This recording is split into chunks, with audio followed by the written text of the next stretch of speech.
জামায়াতে ইসলামীর উপর যে নিষেধাজ্ঞা তা নিয়ে আদালতের দ্বারস্থ হবে দলটি। তবে অবৈধ সরকারের দেয়া কোনো নিষেধাজ্ঞাই এখন কার্যকর নয় বলে মন্তব্য করেছেন বাংলাদেশের জামায়াতে ইসলামীর ঢাকা মহানগর উত্তরের কেন্দ্রীয় নির্বাহী সদস্য ও আমির মোহাম্মদ সেলিম উদ্দিন। সোমবার সন্ধ্যায় বসুন্ধরা আবাসিক এলাকায় বিশিষ্ট ব্যক্তিদের নিয়ে বন্যার্তদের জন্য সহায়তা ও ছাত্র জনতার বৈষম্য বিরোধী রক্তক্ষয়ী সংগ্রামে অর্জিত নতুন বাংলাদেশ গঠনে আমাদের করণীয় শীর্ষক এই মতবিনিময় সভা ও ডিনারের আয়োজন করে বসুন্ধরা প্লাটিনাম ক্লাব। এ সময় সেলিম উদ্দিন আরও বলেন, দেশের এই ক্রান্তি লগ্নে যারাই অস্থিতিশীল পরিস্থিতি সৃষ্টির চেষ্টা করবে তাদের প্রশ্রয় দেয়া হবে না, ছাত্র জনতাই তাদের প্রতিহত করবে।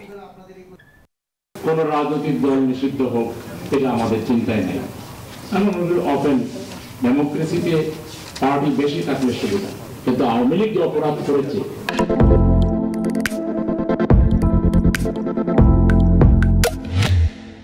আসলে দল হিসেবে ওদের বিচার হওয়া উচিত এবং দলকে নিষিদ্ধ করলে জাতি অখুশি হবে না, খুশি হবে।